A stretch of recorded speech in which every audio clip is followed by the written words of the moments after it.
I survived. How did you recover this morning? What time did you fall asleep? Oh my God, I fell asleep right around like midnight. But I always do this. I'll pass out when I'm super stoned, and then I'll wake up. So I was so high that I like just forgot the shows I was watching. Like a couple of them ended. Like I tried to watch Josh Blue's new special, and when I saw the beginning was good, but then I just like passed out. And I turned on one of these TV channels that just has movies constantly running, and the beginning of The Longest Yard had just started. So I watched that, believe it or not, and I went to the gym this morning. I could only do like 40 minutes. You were tired? I was still high from last so. night. We got them fucked up last night. Oh my God. But it was like fun. Like that gummy and like just a little bit of the Chiba Chew was really fun. You want to do it again? Not really. Okay. Well, we're going to do it tomorrow. Tomorrow, the next day, tomorrow we got a deep night at the Ice House. I know. What's the story with you, beautiful? You guys talking edibles? Is that what you... Yeah. Edibles. God, that's such a different world. Gets you fucked up. When I was a kid, we didn't have... I hate starting sentences like that. And you grew up in San Francisco. Yeah. Oh, no, don't get me wrong. We built bongs out of an apple core and a toilet paper roll. But all the gummy bears and the Funyuns, that was because you were high, and now you're eating them to get high, which seems like a vicious circle. It really does. Sometimes I have an edible, like a cookie. And then you need a snack. No, and I'll eat the edible, and then I'll say, what the fuck do I have that sweet in the house? My wife didn't buy nothing sweet. Ooh, I got that peanut butter cookie from Anarchy Edibles. You're the only person who does that. Here I am, fucked up to the gills. Right. And I'll eat this cookie because I know I'm just going to dream in color. That's it. And then did you guys get high because of the Bunny Ranch people were here? No, we just got high because it was Monday. You know, okay, got it. Monday, sure. Are you allowed to do that when you're pregnant? No. Oh, God, I don't know. No. It's just a plan, no? I can barely have coffee. They like really frown upon that. Have you ever walked in with a big old pregnant belly into a Starbucks? Alarms go off. Whoop, whoop, oh, whoop. Those fucking Gentiles. I know. The yoga moms and the and I'm addicted to coffee. That's definitely my addiction. But I feel like a crackhead sometimes. Like I want to sneak some. Like I'll lie about it to my husband. You can drink non-caffeinated. You can even drink regular caffeinated coffee. No one cares. But you know, when you live in LA and everyone's a little bit more crunchy granola than everyone else in the country, and they're like, it goes straight through your placenta into the baby's heart. Makes you feel terrible inside. So I try to cut down. Fuck it, the baby will be a drummer. You know what I'm saying? My 4-year-old already is. Is he really? Oh my God. Shirt off. He wants his shirt off and just underwear, and he just sits there drumming. That's my boy. I love it. Shirt off and underwear on. Yeah. It's like he knows he needs to get his like armpits loose. You know, he doesn't want anything constricting him. Does he get drum lessons? No, we don't have lessons He because just I'm fucking not plays. spending money on that bullshit because we give him swimming lessons and he can barely concentrate on that. But we just let him drum. He has a little drum kit. He's been drumming since he was a year and a half. Does it drive you crazy? A little bit. Yeah. Good. Yeah. I tried to sneak some, what are those brushes? Instead of drumsticks, brushes to make it a little bit, a little bit quieter. And he's like, what? He looked at me like, what the fuck is this? What the fuck is it? Yeah. What is this? We got to make noise. Yeah. We're here to make noise. I tried to sneak other drumsticks, like they're these special ones that are padded. Every time I try to sneak something in, he's like, nah, just give me like a big wooden block. I was reading this article yesterday about like stuff that will remind you about when the decade you went to school. And when I was going to school, everyone took the recorder. And then I also did a year of the violin. So I can only imagine, like, the recorder must sound just terrible. What's a recorder? Like the little flute, almost like flute thing. The cheapest flute. It's like one long penile looking instrument. I played the recorder too. Hot cross buns. Cross buns. Like that's the first instrument you get. It's like there's like 5 holes. I never played no fucking recorder, right? Yeah. Well, I played the bass, and I was in a band for a while, and you played upright bass. Yeah, upright bass. I got a band, like. Okay. No, so electric. Like electric bass. Yeah. I went to cello camp. Oh God. Ridiculous. That's brutal. Why? I don't understand how my parents, I don't know, they just want to get rid of me. So anytime there was like a camp, they could get rid of me for the summer, they would send me to that camp. But one summer was cello camp. I didn't really go to a lot of camps early on. The camps I went to as a young man was come home camp. What? Like in the Bronx, you went Just to like a day camp camps. for the day. They took you swimming. Oh, right. Yeah, You went, yeah. You know, at the end, I think you fucking camped one night or some shit in some national park in the Yeah. Bronx or something with animals. And with Puerto Ricans dressed as bears and shit. But that I never really went to camps till later on. It was interesting when we were starting the podcast. Before we started, we were talking about the hot thing on Facebook today, the mom beating the fuck out of that kid. Great smacks to the head. And you know, it's some people on Facebook are all for it. Like they understand where the mom was coming from. Yeah. Some people on Facebook are just fucking lost. Really? Like, oh my God, this is what's wrong with America. Bah, bah, bah, bah, bah, bah, bah, bah. You know, I grew up in a house where my mom's word was the law. I didn't have a dad. My dad died when I was 3. So my mom remarried, but we didn't give him too much control over that thing. That was my mom's basic. And I remember, as I was watching it, I actually remember, I exaggerate to you, I actually remember 5 ass kicks that I got that way. A couple punches to the head, Right. a couple smacks, a bloody lip. What did you do? What did you do to deserve One time, one of I those? really remember one time when she beat me up with a purse because I wouldn't get off the mule on 86th Street in Broadway. There used to be a Citibank around the corner. Where I don't know what it was. It could be something different. This was years ago. Yeah. I'm 52, so this was 47 years ago, 48 years ago. And right on Broadway there, across from the Blimpie base on 86th Street, there was a guy that let you take pictures of him with on a mule. Ah, okay. And I wouldn't get off the mule. And my Yeah. mom asked me like 10 times, and she beat the fuck out of me on the mule until I got off the mule. But she hit me with the purse. And there's a guy that I still talk to, a friend of my mom's in Miami, that said, I could live to be 100. And I'll never forget that day, driving in Broadway and seeing your mom whacking you with that purse all the way home. One time when I wouldn't make my bed, she came to a barbecue and yanked me out of there. I remember that beating. Yeah. And that was 14, 13. Uh-huh. I definitely remember a smack to the face she gave me a week before she died for fucking missing my curfew. Not the curfew. I didn't have a curfew for missing. Uh-huh. I remember her pouring a milk over my head at a restaurant because I kept fussing with the fucking food. And she's like, you're too skinny. I was sickly. And she goes, you got to drink this fucking milk. And I go, I want a milkshake. And they go, they don't make milkshakes, but what they'll do for you is they'll get milk and they'll put the ice cream on top of the milk, the Right. float, and they Like put a whipped float. cream. Yeah. And I didn't want that. So as I drank the milk, I put it down. And she goes, you're not going to drink it? No. And she took it in this fucking restaurant. Now, granted, I'm sick. I had like a little bit of a temperature. And I had to go to Catholic school.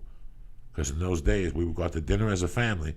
And then she would drop me off at Catholic school about 5 o'clock on Sunday. And then she'd pick me up Thursday. This is a Catholic school I went to that straightened me out, like early on from third. Wait, so it was like a boarding school? From 3rd to 5th grade, I okay. went to boarding school. Okay. So when I'm sitting there at the table, I wouldn't. Now here I have my suit to go back to boarding school, the whole fucking thing. And she's going back and forth with me on this. We're going back. I'm not going to fucking drink it. And she goes, you're going to drink it. You're going to drink it. I'm telling you, you're going to drink this fucking thing. And I go, I'm not going to drink it. And I'll never forget, she took the milk, poured it over my head, and the milk went down my face, but the ice cream sat on my head. And I cried for like 2 minutes, and little by little, I could feel the ice cream shifting. And it finally just fell on my suit. Then she took me in the fucking bathroom.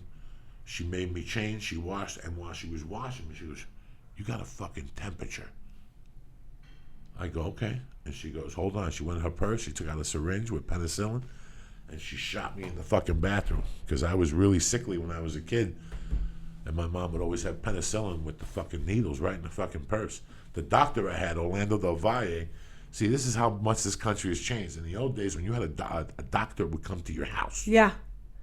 Yeah. For an extra $20, who gives a fuck? Come to my house. He would come to your house. He'd give you a prescription. They didn't call it in those days. They didn't zip it to CVS. You had to bring the piece of paper to CVS yourself or whatever.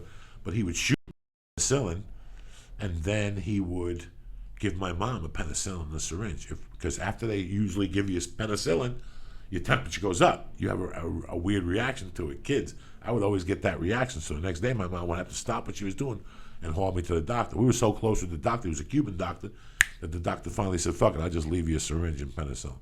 So my And mom she would would blast just- me. She would bend me over and just blast me in the fucking ass. And I'd have a lump on my ass. like a blood clot. She don't give a fuck. Humans don't give a fuck about blood clots. That don't affect us. Oh my swear to God. God, But my you m- never got syphilis after that. No. Because that's what they give you if you have syphilis. It probably made your body immune No, when you have a to any cold. STD. When you have a cold, they I've give you never heard of penicillin. penicillin for a Yeah, cold. when you have a cold in the 70s, they give you a shot of penicillin. cold in the When you had 70s. a throat, I would always have throat problems. Right. They give you a shot of penicillin. Wow. Okay. And then the penicillin would offset it. You'd get a temperature even higher overnight. Right. So my mom would be prepared with another fucking shot in the ass. Unbelievable. I went to give blood today, and I didn't faint. I had to leave my house at 6 to get to Hollywood by 6:30. I went and got breakfast. For something specific? What were you giving blood for? I was giving blood because they on prescription. They wanted to see what the range was. Uh-huh. But I owed them for 2 blood tests. I owed them for one from November, which I never went down there and got. This I got the call in February, in January, and I just went down in April. I was telling Lee, tomorrow I'm gonna go for the. I hate fucking needles. Yeah, I can I imagine. fucking hate Because needles. you associate them with penicillin in your ass. But no, this doctor. The crazy thing with this fucking doctor was he was a cokehead. Right? Dr. Del Valle was a bad motherfucker. I knew Orlando since the time I was a little kid to the time I was in high school. When I was in high school, even after my mother died, I still went to see him. But when I was a kid, Orlando knew that I didn't like needles. So whenever my mom and stepdad called him and said, Coco's sick, he would love it because he would always make that his last stop because he knew that my mom and dad would offer him a drink or whatever. So he would have a drink with my mom and dad. They would come in, take my temperature, and he'd go, Jose Antonio, I have to give you a needle. And I'd go, let me think about it. So he'd go, great. He'd go out in the living room and have drinks with my mom and dad, like 3 or 4 drinks. He'd do a blast. This guy did blow. He'd do a couple. I didn't know it at the time. He'd come back with his jaw going all crazy. And I'd look at my mom like, why is this fucking jaw going? I didn't know. I didn't know till later on as I got older. I saw him in a club one night, and he was all fucked up, and he asked me for Coke. And I asked, he asked me for Coke, and I told him I had aspirin. He goes, what do you got for the head? And I go, aspirin. He goes, oh, don't tell me that. This guy was a freak. Towards the end, I was trading him cocaine for steroid prescriptions for a friend of mine. I would just go up there, give him like an 8-ball, and he'd give me like 10 steroid prescriptions. And then finally, his kid stole his prescription book in the 80s. He got busted. And he lost his license. Yeah, absolutely. So that's how crazy this was. Unbelievable. Now, would you ever give your kid just a shot? Like, could you ever do that? Just come over here. Let me give you a shot in your ass. I don't know if I could handle that. That would be too much for me. I can't. But I couldn't. But I know my fucking crazy wife could do it. She would do it? Yeah, she's from Tennessee. I had a house call from a doctor 2 weekends ago. He had an earache or an ear infection. We couldn't even. I've never heard this kid scream for so many hours at such a decimal. Am I saying that correctly? Yeah, decimal? yeah, like for hours. I called the doctor on a Saturday, and he heard my kid in the background. I was in a different room. I went to a different room so I could make the phone call. The doctor's like, I hear your kid screaming. I'm coming over. So we had a house call. Did he charge you? Yeah, I don't care. And this doctor is also an acupuncturist because he does like everything. Like he's homeopathic. He put 2 acupuncture needles in both my kids' ears, and it drained. And in an hour, he was calm. I couldn't believe it. It's like, thank God. I will write you 3 checks like this. It's so worth it because I could not do that. When I was a kid, if I was screaming like that, my parents would be like, shut up and sit down. Like they had no patience for any kind of your kid's not feeling good and zero patience.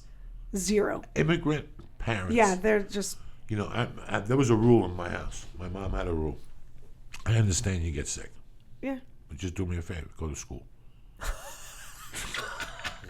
Go to school. Oh my if you God. puke in school, then I know you're sick. If I wouldn't go to school, I wasn't allowed out at 3. But if I went to school and got sent home from school, I was allowed out. My mom had weird rules with me. Yeah. You know? Your mom probably didn't have that sawdust that they had in our school, so she didn't want to have to cover the puke up herself. She's like, go puke at school because they can cover that up with that. Did you have that when you were a kid? They sprinkle this like disgust on it, dust. and Do you remember they that? swept it Yeah, up. my mom didn't let me do anything. Like if I didn't go to school, there was no TV, there was no like I couldn't watch anything. I couldn't do anything.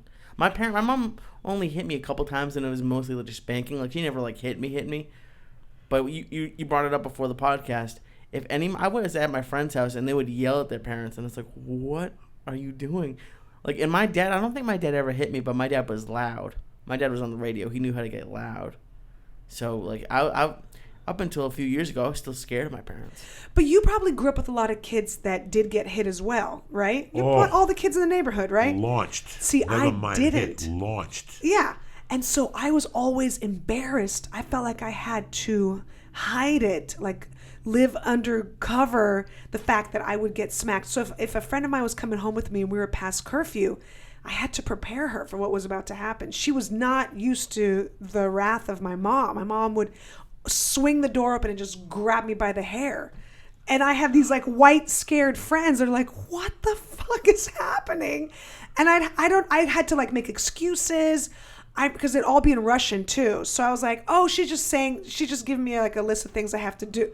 No, she was swearing at me. She was cursing me out. But because it was in Russian, I could like make up a story and cover it. Because I was embarrassed. But your friends were probably all getting smacked around too. None of my friends got hit. Oh, all my friends got fucking punched. Big difference. I had a friend that his dad would punch him at the school and like he'd fucking get up bleeding. His dad would talk to the teacher with crossed arms. And he'd be standing right there and then, okay. And he'd just backhand him. Bam! And the kid would go down, glasses busted. He'd get up again, fucking pound him again. When I went to Catholic school, there was a kid, Leslie Rubero, who bailed me out when we attacked a nun. We got beat up by a nun. I did, so we attacked a nun. Leslie helped me. His father used to throw fucking bombs at him. Now, when I got into that altercation with the teacher, I was in the 5th grade. Leslie's father was already throwing bombs at him, guys. I'm talking from fucking men bombs, bam, in the chest.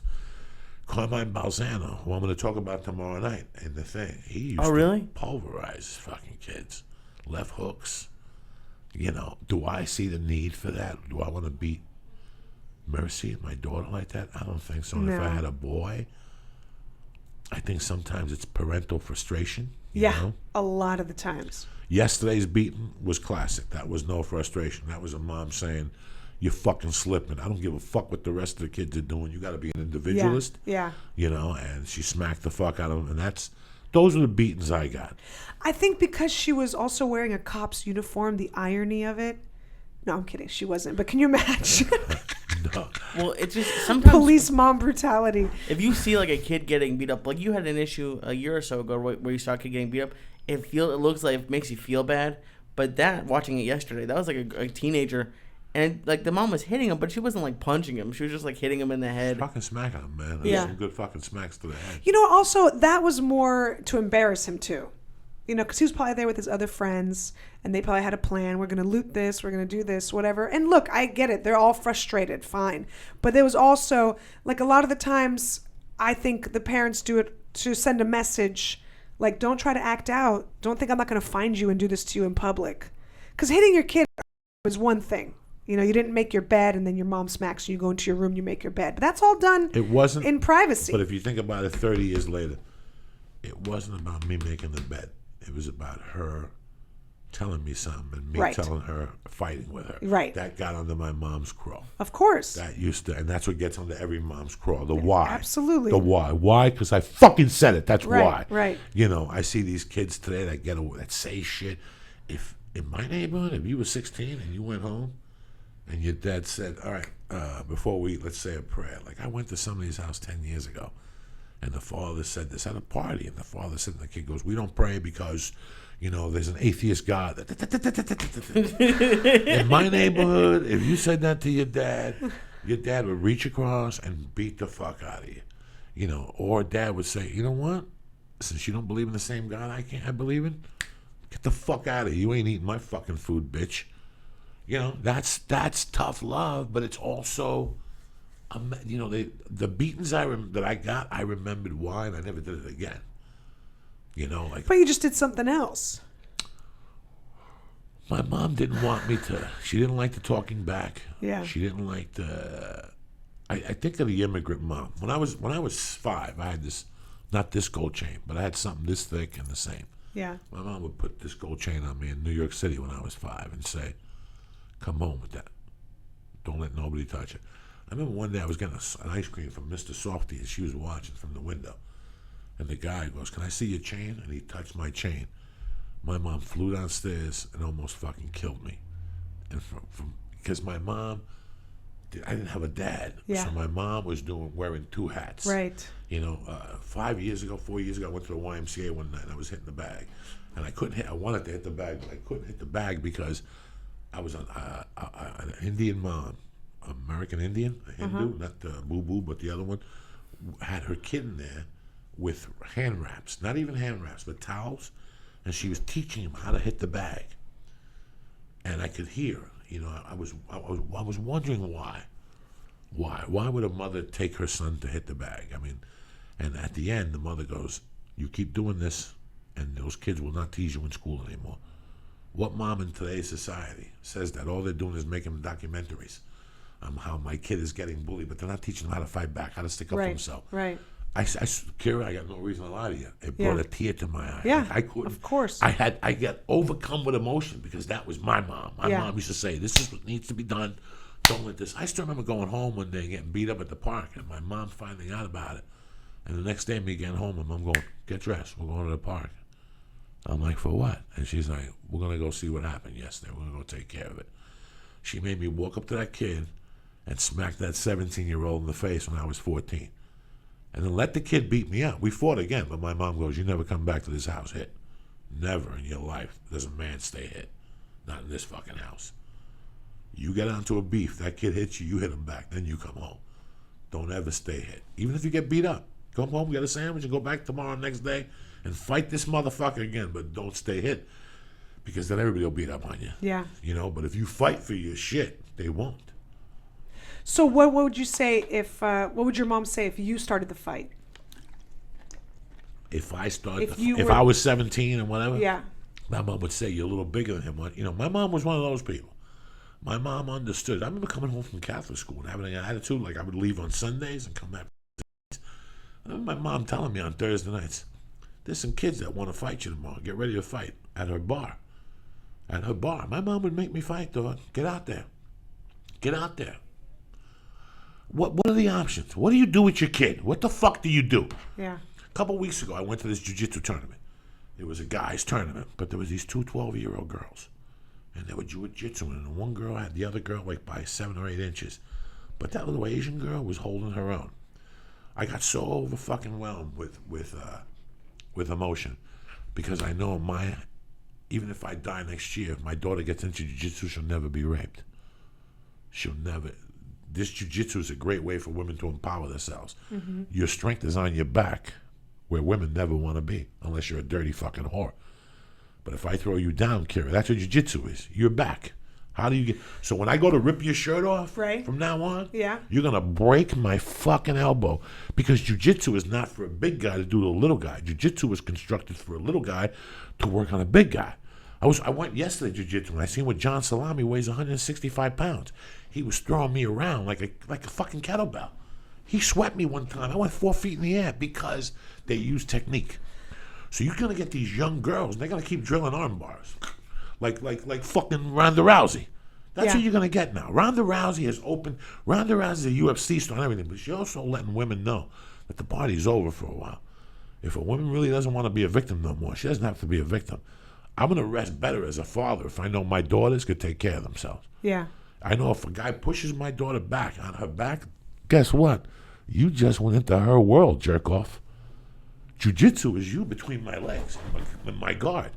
Go ahead. Try to get my hands off.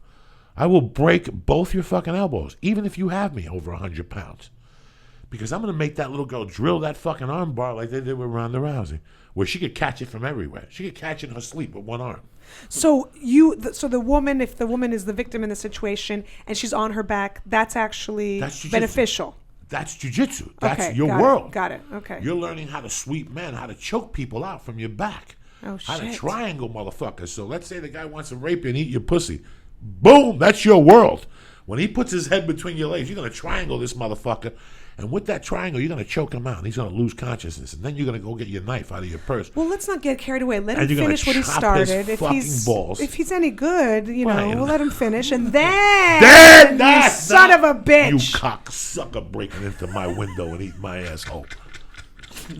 But it gave me... Nobody wants their kid getting hit. Think of how you felt with your child with an earache. You were helpless. Oh. Think if your child comes home and says, "Mommy, this kid hit me." What are you gonna do? Call his parents and studio? No, I don't. I tell him. Come over here. This is what needs to be done. Yeah. Next time he hits you, knock him out. Don't tell Mommy told you. Don't tell Daddy Mommy told you either. But you knock that motherfucker out. Do you know what my mom used to tell me to do? This is just so ridiculous. And old school. She, you make a V with your fingers, and she's like, you take fingers, you put them in eyeballs.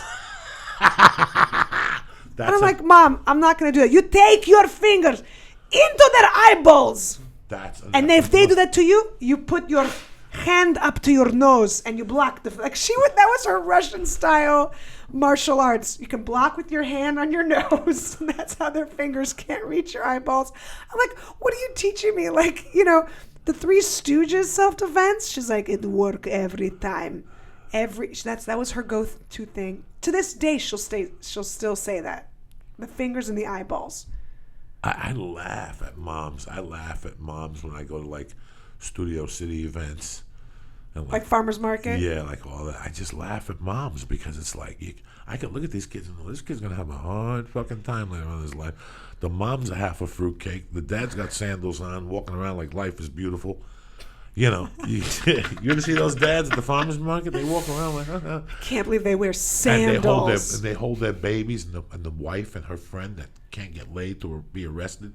I'm like, oh, you have such a good man. And he's bouncing around. Meanwhile, this guy's thinking about fucking going home and watching the New England Patriots fucking game. He's living in hell himself because it's Sunday fucking morning. He wants to be walking around the farmers market. I like the farmers market. I don't give a fuck about football. I go there, I get a pizza with the wife. We go there quick, though. It's quick. Yeah. I go to the farm. I don't they have walk good around. Breakfast burritos. Do they? At that farmer's market? Yeah. Studio City? Good taco. And tamales. Yeah, good the tamales. Oh, my God, Lee. They got good tamales. Yeah. But they're not tamales like the mother-in-law makes. Oh, they're, okay. Like New Age. Like, they're a little bit spicy green pork and Gouda cheese with goat cheese sprinkled on it. Get the fuck out of here. Mexicans don't eat goat cheese. They eat the goat, bitch. But they're still good. Yeah, I'll still put some of them down. Yeah. You let a lot of things slide in LA. They try to mix things up. They'll try to. I went to a place where you just want to get like some Chinese food, just some greasy Chinese food, and they're like, well, it's tempeh, and I'm like, oh, just whatever. Just throw some sauce on it, and I'll eat it. You know who's got good Chinese food? I forget. I cannot find good Chinese food in LA. Well, there's not good Chinese food, but you know who's got really okay Chinese food there? Interesting. Across the street from the Laugh Factory. Oh, really? That little mall. It's like all natural. I've ordered from there before. Yes, it's not world class. It's not great. But she tries hard. The pork fried rice isn't bad. The Chinese, and they're real Chinese. Yeah, that's important. So that's a plus. I grew up in San Francisco, so I've had the best Chinese food. Oh my God. You can't find it in Los Angeles proper. You have to go out to what is it? It's out the 10. You got to go east of LA, and that's Monterey Park. Thank you. Yeah, Monterey Park. You. And they got good. They got a good what you like. Dim sum. Dumplings. Yeah. Dumplings. Dim sum on Sundays and dumplings. Yeah. In '85, I used to go to a place on Van Ness on San Francisco, and it used to be called North Star Chinese Restaurant. It was Szechuan style, and I get the shredded beef with the carrots and with the cucumbers, or not cucumbers, the celery over white rice.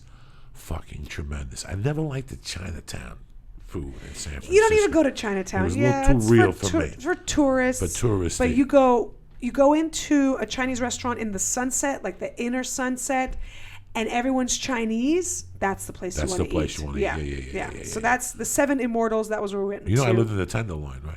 Did you? In 1985, Rich Ramirez was up there. Oh, my God. This was when the Tenderloin was real. I lived at the Virginian Hotel, which is now the... What's across the street where they do comedy in different languages on Schrader? The Hostel. It's a hostel now, the Virginian Hotel. So when I was in high school, my dad had a warehouse. He's a plumber in the Tenderloin. And so sometimes I'd have to take the bus and then go meet him there.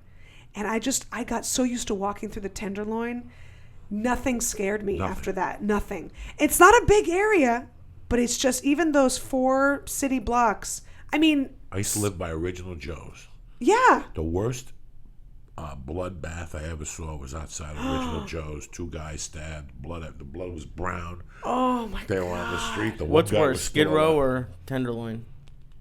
In 1985, the worst place I had ever seen in my life was San Francisco. Wow. 1985. When I lived in It Tenderloin, wasn't cleaned up. It was yet. fucking wild, guys. Yeah. I saw some violence, man. I didn't Yeah. see fistfights. I saw sticks, knives, nunchucks. I saw some. I used to work at Haight-Ashbury as Yeah. a bartender on Rockin' Robins. Uh-huh. At the end, all the way at the end of Haight-Ashbury by the Golden Gate Park, across from McDonald's, there used to be a bar that was all Cadillacs on the wall. And whenever somebody would tip, they would press a button. All the lights, the headlights would go off on the There was a Cadillac. bowling alley. Bowling alley Yeah, there. There was yeah. a movie theater Yeah. that had couches. And I told Lee about this. They had popcorn, and they'd push fresh sticks of butter. And you could see the butter melting. And they made chocolate chip cookies, fresh chocolate chip fucking cookies, Lee. No candies, no nothing. Fucking popcorn with real butter and chocolate chip cookies. That sounds amazing. San Francisco, for me at that age, was a paradise. Why did you go there? I was running for the feds. I was running from the Oh, cops for got it. credit card fraud in Boulder. And that's the only place I knew. I had a friend in over the bridge. Oakland? No. Hayward? All those money places. yeah. They were selling coke. They were from Jersey. And what they had was a coke business Oh, in out Marin? there. Marin In side? Marin. Oh, And they were okay. detailing cars. So they did all their coke transfer. And that's when you got $160 to detail a car. So I helped them out a little bit. I was just running, and I always heard it was great. And I went up there. I got off the bus because I took a flight to San Francisco, but a bus from the airport to the Tender. I didn't know. Yeah. And I got a hotel room there, and that's when my crime spree started, right there. It's frightening. I can't believe you lived there. Cannot believe that. Coffee Runs, the place that had topless coffee waitresses. So you went to get That coffee. sounds like a terrible idea. Coffee They're gonna fucking get runs burned all on the time. corner. And then the 50 steps Extra from cream. that. That's where the topless 50 came from. steps from them, there was a pawn shop where I took all my stolen shit. Anything I got, anything me and a bunch of thieves got. And the Traveler's irony checks, is, everything. it's right next to Union Square, which Right is a next to really Union. nice area and shopping and highfalutin. Right, up by Macy's. Yeah, the Saks Fifth Avenue, Saks the Fifth whole Avenue, Union Square. where all the is beautiful. Chinese people doing Tai Chi. Yes, Outside in the yeah. mornings. I lived right there. I lived 2 blocks down. But then the down- Tenderloin, oof. God. What streets did you live on? Eddie? Turk? I lived on Death. That's where I lived, on Death Street. Fucking. And then Rich Ramirez was up there killing Yeah. people. Oh, He went into Jesus. somebody's house, killed an old man, took his eyeballs to go. Oh, my He God. killed 2 sets of people. To And he- go? To go. Took his eyeballs, because Satan said to take his eyeballs for strength. So he, yeah, man, I'm not kidding you. He Really went frightening. he was buying weed in the Tenderloin. So there was a place where we all bought weed in a hotel. And I remember going up, and that's where they confiscated the door. That's where he wrote this thing to from AC/DC, Night Prowler. Yeah. And then remember when the feds went, they took the doors because he was writing in the room. He had really bad teeth, Yeah. supposedly. And then I went up to that building to get weed, and they were all feds. And I go, I'm looking to cop weed, and they're like, they showed me a badge. I'm like, get the fuck out. And they didn't catch him. They caught him down here. He got on the bus at Yeah. Union Square, Yeah. and went down to fucking L.A. and they beat him up in L.A. They beat the fuck out of him on the streets of South L.A. But San Francisco was bad. I left there going, I loved it. I loved the food. I loved everything about it. I loved the waits and everything I was doing, the bartending and the stealing and the fucking drugs I was doing shit that I sit back now and I just giggle, But it was great. It was great. It was a great That's how the experience for city me. was founded, the Barbary Coast. It was like everyone was either running from the law or they were trying to find their fortune with the gold rush, or it was all, hookers. And I mean, it was like transients and crooks and robbers. I mean, that's how the city first came about, was just a place to go and raise hell. Wreak What a havoc. great city. Now it just seems overpopulated. It's a completely It's different just place over now. fucking populated to the gills. You can't do anything. The I mean, traffic. everyone's 25. Everyone wants to be a millionaire. Everybody wants to go and get that next big app and work in Silicon Valley. And just, the tech craze has changed the entire city. When I was a kid, it was like a town. It was a really big town. I lived in the city, not you in the really? suburb. Yeah, inside the city. And you knew everybody. You knew everybody. You'd go downtown, you'd run into someone because it's 7 miles What long. high school did you go to? School of the Arts. School of the Arts. Yeah. It was inside another high school called McAteer, which was such a bad high school. The other schools in the area nicknamed us Blackateer. We had mostly black and Hispanic kids. And then we had a School of the Arts inside of it, like Fame in New York. You know, that same thing. We were dancing on cafeteria tables, breaking out in song at the lockers, you know, all of that. But it was inside this really, really rough school where we had gangs and violence and drugs. And When did you think about stand-up? when did I think about it? I knew at 6 years old. Really? 6. I didn't know what it was. I didn't know it was like a job or a career or you get paid in chicken fingers on the road. I didn't know all of those things, but I knew at 6 for sure. And I'd beg my mom, help me be a stand-up comic. And she's like, go sit down, shut up. Like, it was always just sit down and shut up. That was my entire childhood. And I say this with love because I love my parents. You got brothers and sisters? I had a brother. He died. He had a heart attack at 38. I'm sorry to hear that. Yeah. But you grew up with somebody else in the house. Yeah, he was much older. So, he was 8 years older. So when I was, let's say 8, he was already 16, got a driver's license. He was out of the house. We hardly saw him. Then at 17, he decided, I'm going to get a GED. I don't want to be in school anymore. At 17, he graduated basically from high school and then moved, like left and got out. And then came back. So then he actually, the picture right here, I just keep looking at it with your fro right here. Yeah. Yeah, that's my brother. He had that big fro, that big curly Jew fro in his case. And it's just, when I see that, it brings back a lot of memories, those years, those eras. But, I grew up like an only child, basically. And then he came back and moved back in with us and lived with us. But I always felt like he was more of a second father. And then when I got older, he kind of accepted hanging out with me more. But it was hard for him because I was so much younger than him, and he looked so much older. He had a big mustache too, and I had a boy haircut for a little while, and so people thought he was my dad. Like, they were like, "Oh, your son is so adorable," and it was really it was hard for me. I was called a boy all the time, and it didn't help that I liked dressing like a boy. Now, you tried San Fran for the first time? You got on stage up there? No, down here. Did you? Yes. How old were you? Right after college. You came right down Right, there. yeah. No, I went to college in San Diego, so I literally technically came up. So I'm a typical California girl, even though I don't look it. San Francisco, went to San Diego State, and then LA. Now I live in LA. I've lived in LA now the longest I've lived anywhere else. 18 years? I've lived here 17 years, yeah. So we both kind of moved. I lived here. So Yeah. that's where we met, at the Comedy Store, pretty much. Yeah. It's pretty funny. Ari told me a story this morning. He goes, "This is why I like Kira, whatever her fucking name is." He goes, because I would always see her at the store, and one night she just came up to me and said, "Do we have a problem?" And he goes, "What are you talking about?" He goes, "I walk past, you don't say hello. You got to say something." He goes, "Ever since that time, I fell in love with Kira because you don't fuck around, you don't pull punches. It takes a certain woman to make it in this. You guys all have one quality, Yeah. and I can't put my finger on it. But the girls that have stayed, because you and I have seen people Come and go. They were going to be stars. Yeah. Went to Montreal. Yeah. Passed us up. We sat there and going, holy shit. And all of a sudden, God. Yeah. You go on Facebook, they're married, they sell insurance, and you're like, you had this passion for this. Where did it go?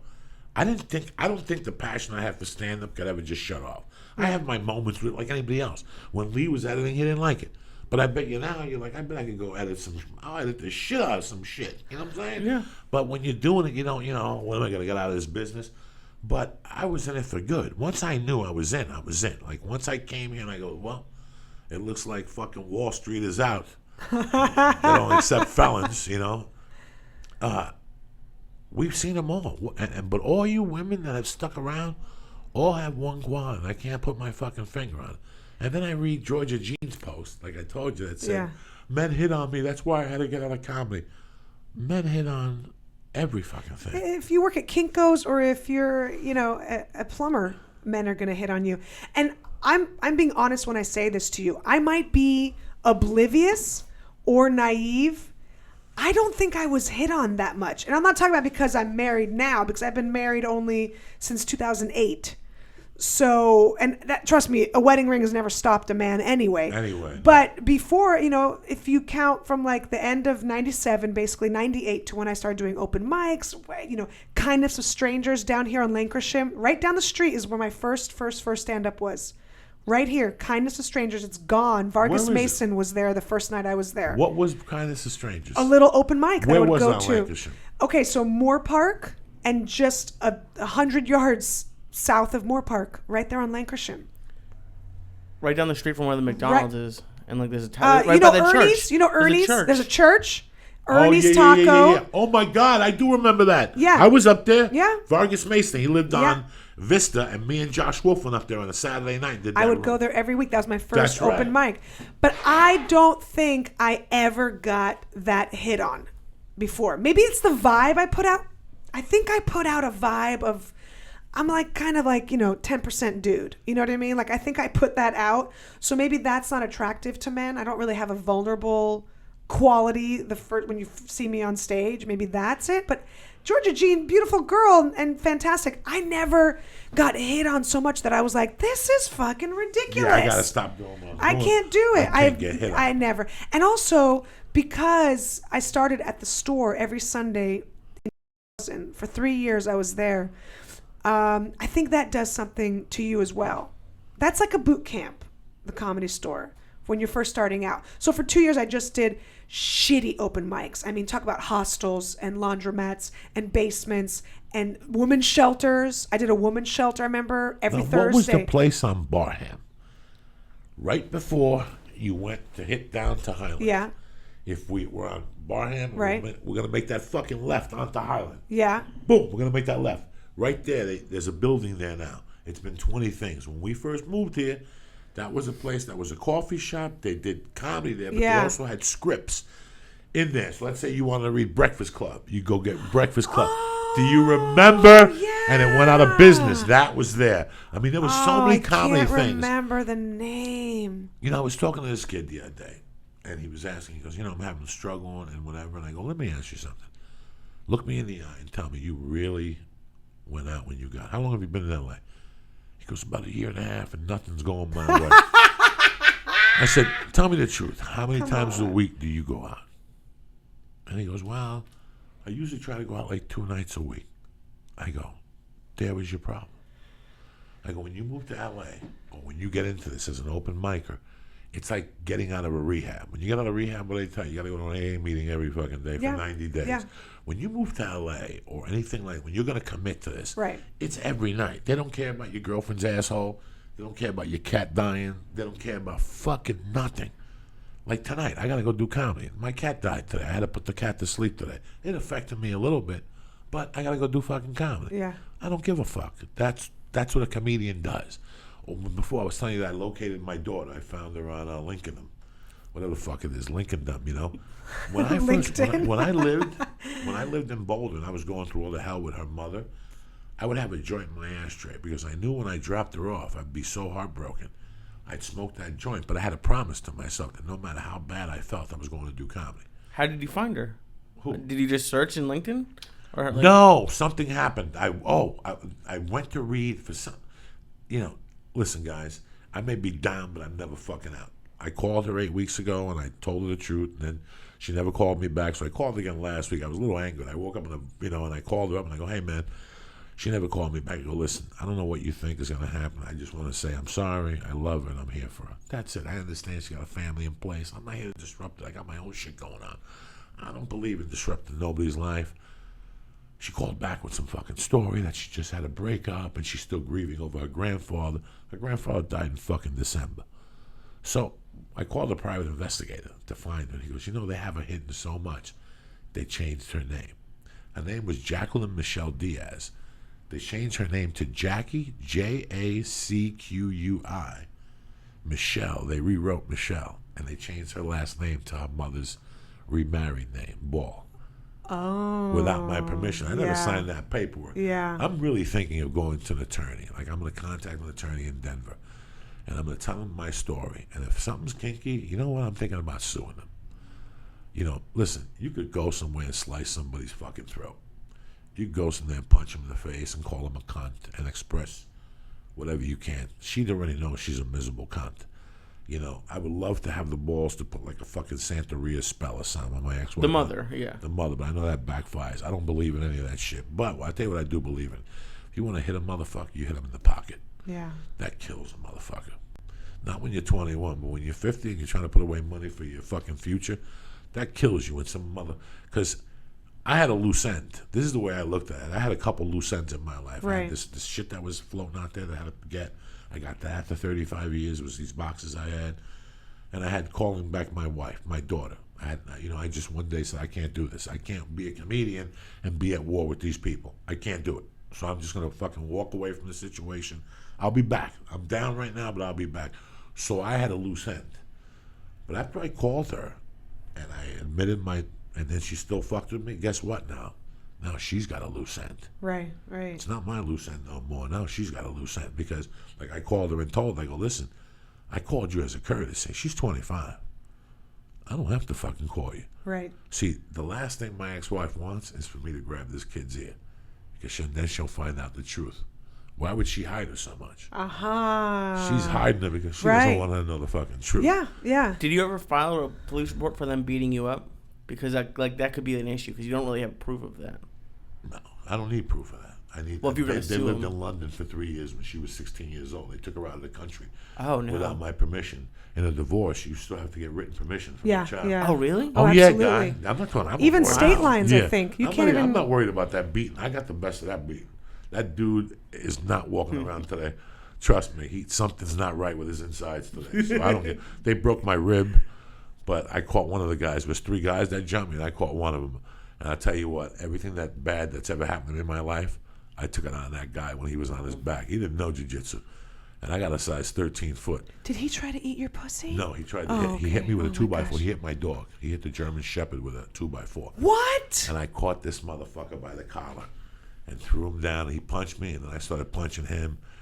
And I was just really angry. I mean, I wasn't even myself that night. This is all the things they did over time to me. And then when I caught the guy, I wanted his wallet. He was from Idaho. Her boyfriend was from Idaho. So they were friends of the boyfriend.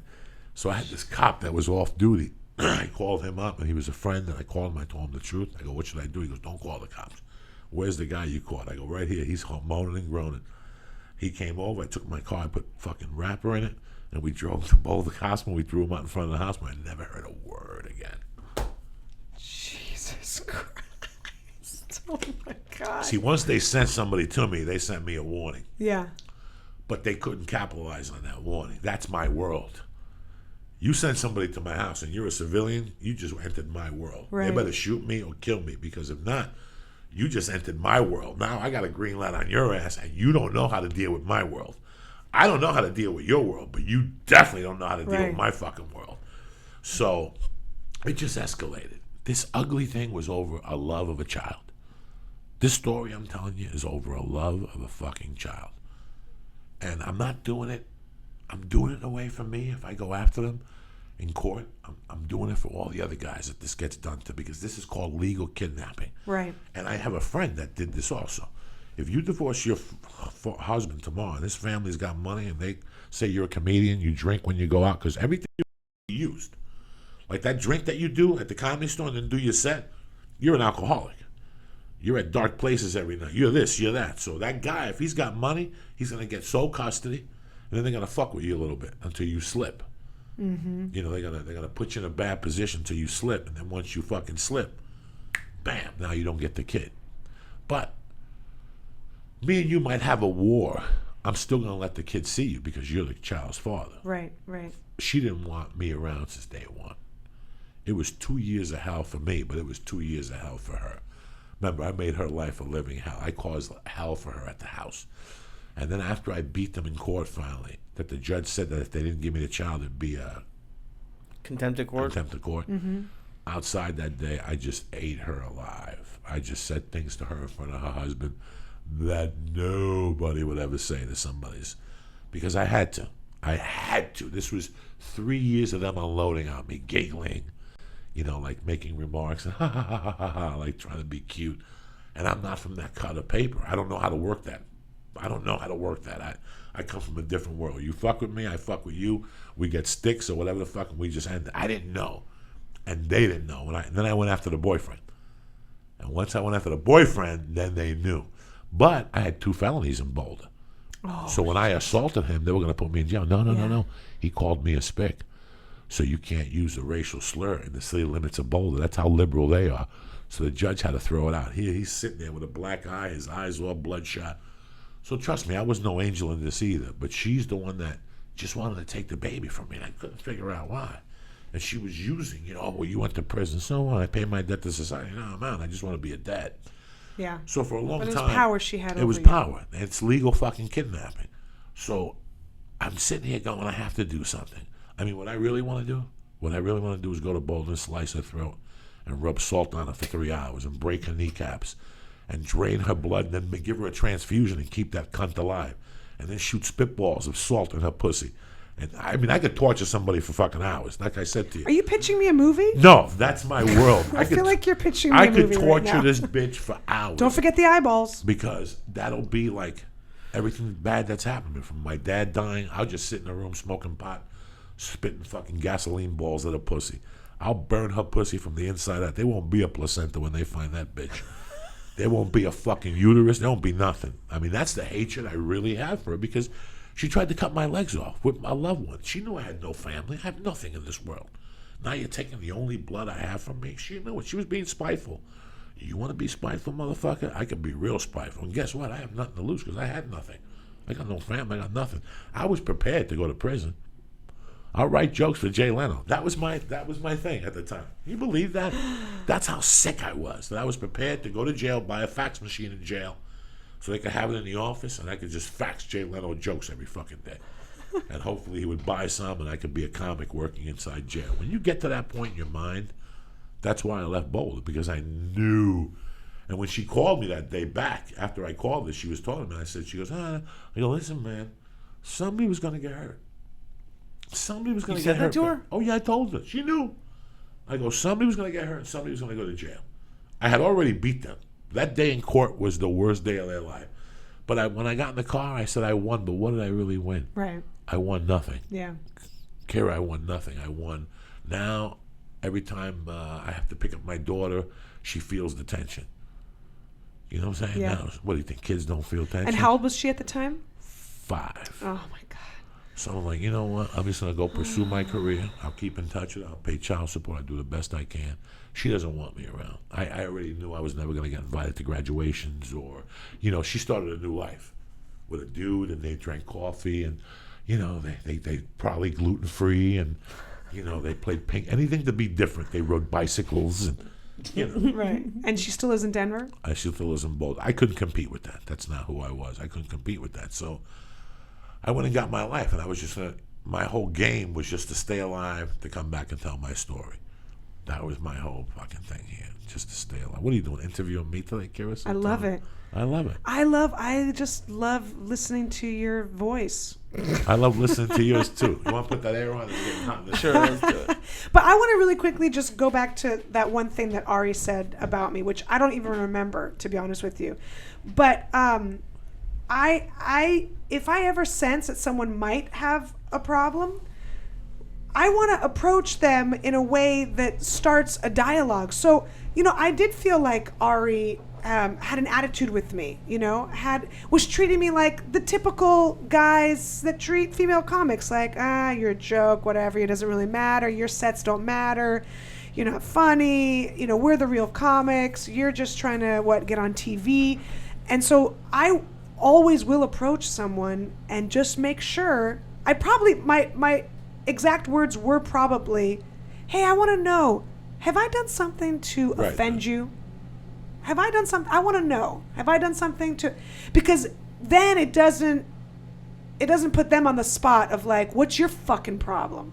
Because if you start a conversation like that, people are going to automatically say, you're my fucking problem, because now you're in my face pointing your fingers like your mom taught you. What do you want from me? So I'm sure I probably started it like, I just want to make sure, have I done something? Just let me know. I'm just curious. And it's usually either yes, you have, or No, why? Why? Oh, because whenever I walk by you, you just ignore me and I say hi and you don't say anything back. That's why I'm curious if you're doing that because I've upset you. So I try to make it civil, and he probably never had that phrased that way to him before. Because it's usually like, it's very, the Comedy Store especially can be an aggressive place. That's not all lovey-dovey. It might be now. I think it's changed a little bit now, but when I was back there around 2000, it was very aggressive. Very aggressive. Very aggressive. Yeah. Competitive, aggressive. Even though some women had paved the way for us, not the most friendly place. You know what I mean? For chicks. Sorry about that. That's I all just right. can't fucking breathe. Do what you have to do. I'm not a comic, but to me, just the female comics who I've met and then the ones who are very famous, more so than men. Like, men can kind of be like kind of a stupid comic. Like, they can be a little bit more goofy. Maybe not goofy is the right word, but they don't have to be really intelligent. It seems like a lot of the female comics are super intelligent and they're aware of it, and it makes them more confident. Like, I'm just trying to think of female comics. Yeah. And anywhere from the one who just passed away, I'm blanking on her name right now.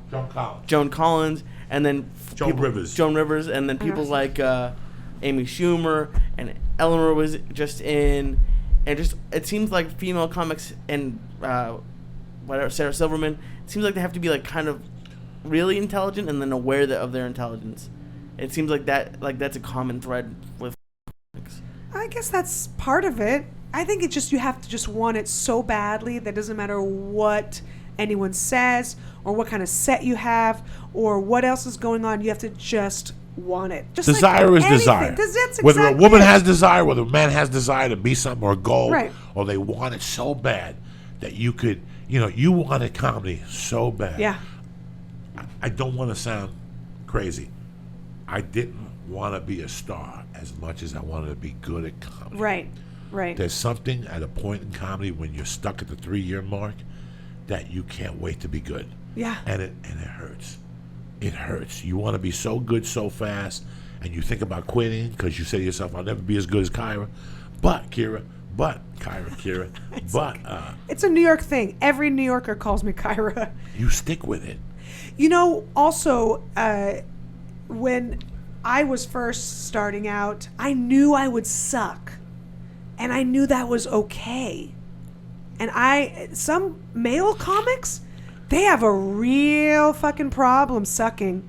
They don't want it. It somehow affects their manhood. I don't have a penis to worry about, so that's not a pissing contest for me. I wanted to suck. That's when you learn. That's when you're growing. You're figuring yourself out. To say that I have figured it all out is actually bullshit, because I haven't. I figure something new out every day. I'm getting better. I feel like after having my kid about 4 years ago, I figured I definitely heard my voice for the first time. Like they have these things on Facebook. Oh my God, they make me cry every time. Where it's like a deaf person gets some sort of special hearing aid and now they can hear clearly now for the first time ever. And then they capture that shit on Facebook and you watch it and you're just like melted. Do you ever see those? I've never seen one of those. Have you ever seen one of those? Oh yeah, of course. Oh my God. They have like little kids who can hear their mom's voice for the first time. Forget it. I'm done. The kid like looks up at the mom and it's like, I hear you. The soldier one's coming home getting me. Oh, come on. There's a soldier and there's a woman that hears her husband for the first time and just like loses it, and I'm just crying.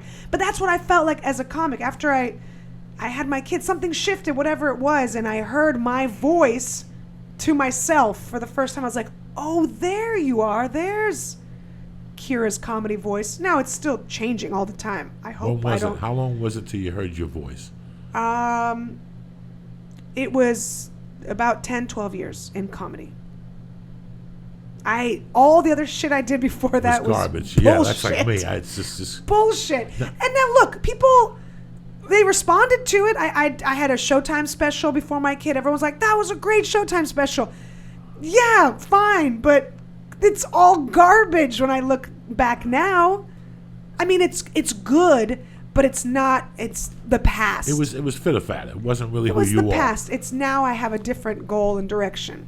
I remember being at the store in the belly one night. It had to be maybe 99. It was 99. And I was doing like I didn't know what to do on one-man show. I didn't know, And my friend says, you should just go up there and tell a bunch of stories. So I called it Stories from a Cuban Street.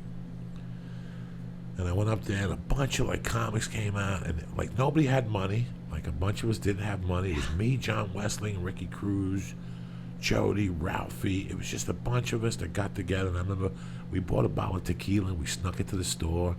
And we drank shots in the back before I went up there. And that's the first time, not that I heard my voice, yeah. It was the first time that I could breathe on stage where it didn't affect me if I didn't hear laughter. And it broke a wall for me. Yeah. When you're starting, you always want to get laughter. You always want to tell a line and get laughter. But that was the first time 9 years in that I said something, and in the pauses there was complete silence, and I was fine with it. And I'm like, I like this. I really like this. Well, yeah, that comedy, people joke about you guys ready to get this comedy train going? But really it is. The comedy train is, the laughter is like the coal. You just got to keep scooping it in and putting it in, and it keeps your comedy going. But what you want to do is then at some point allow just to coast, just to be in neutral, and the pauses are the neutral, the coasting between the laughs. You don't have to constantly rev the engine. I thought it was constant. Yeah. For me, it had when to you be start constant. off, of course, yeah. It's like when I go to jiu-jitsu and I'm in a rush to get to him. They're like, no, guy, relax, breathe.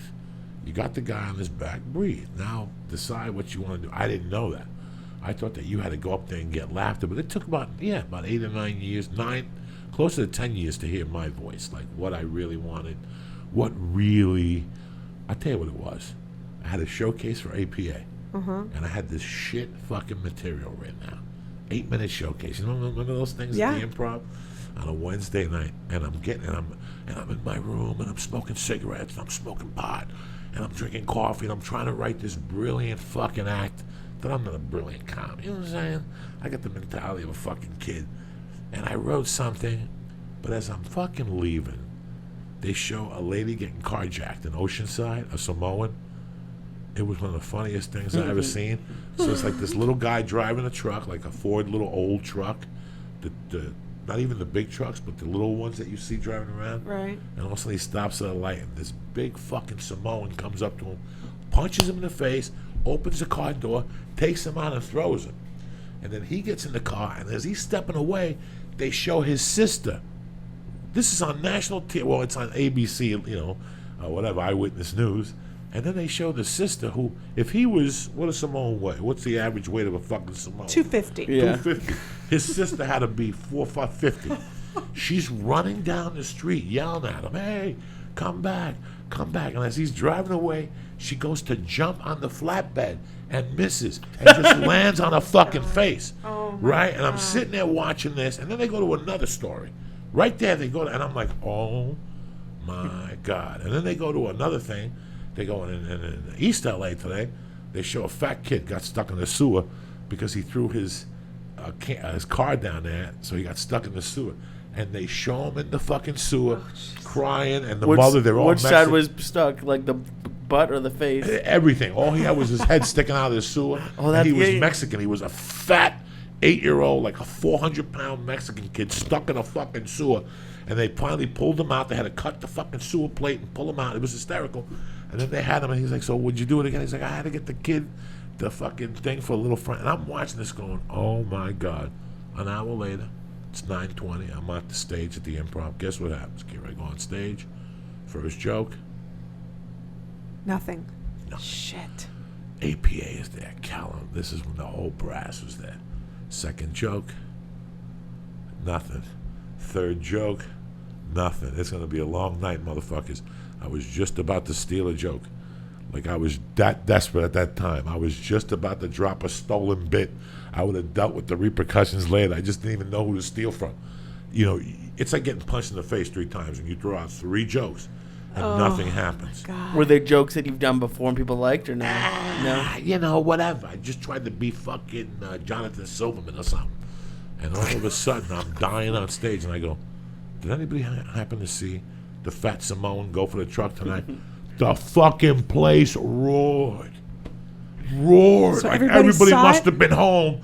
Did you see the fat fuck running for the thing? And if that wasn't bad enough, how about that fat little fuck that got stuck in the sewer? Roar!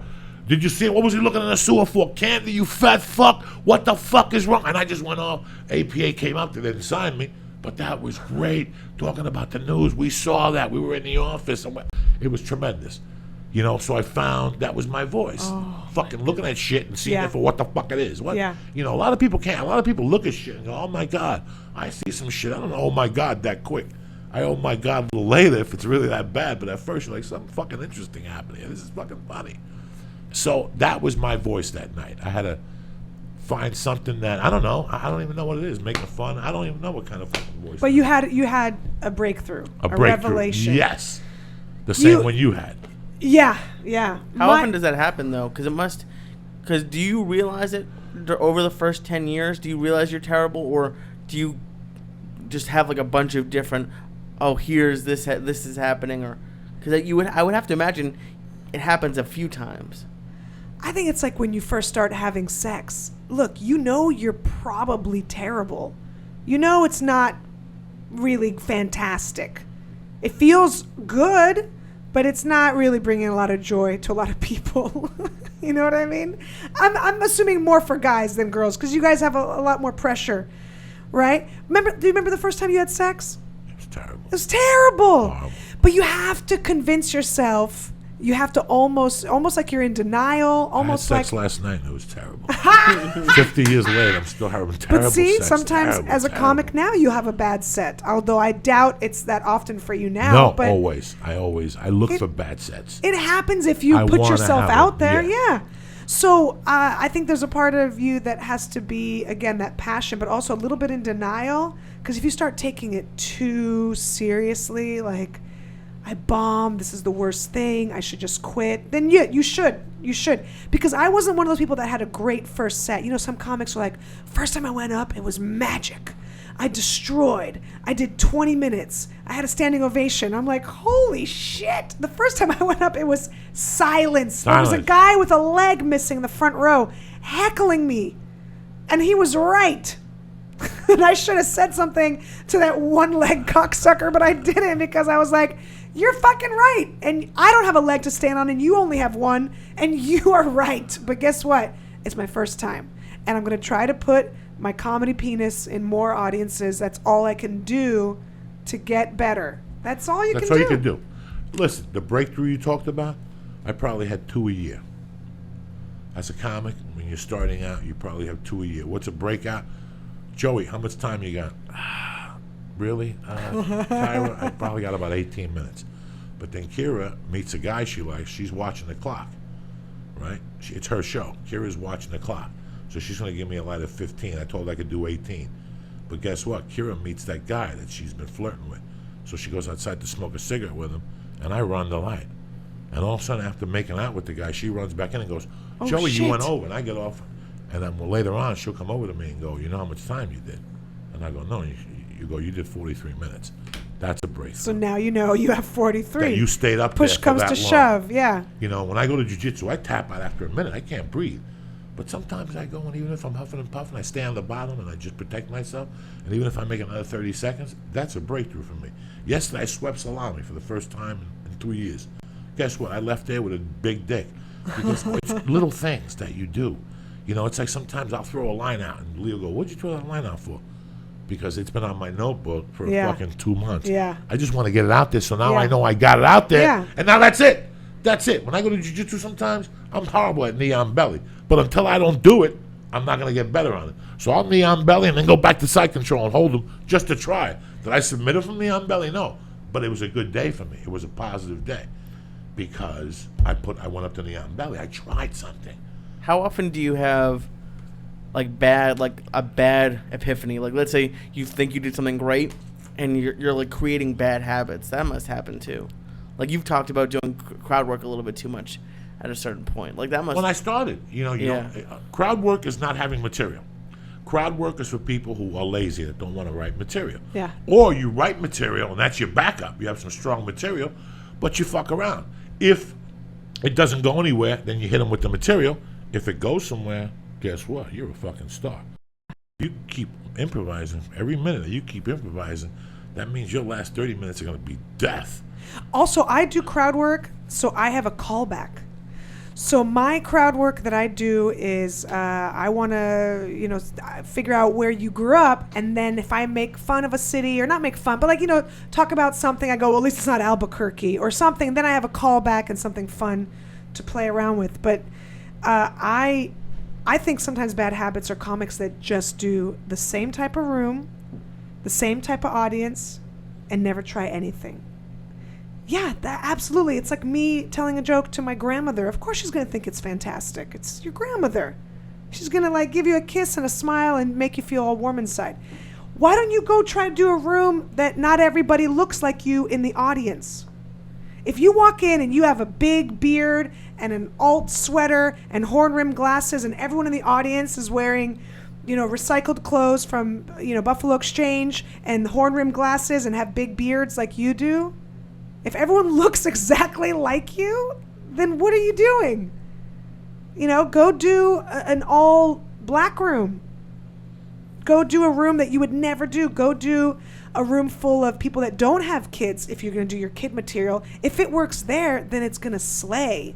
Like my special that I'm shooting is mostly marriage, kids, my parents, my in-laws, my childhood.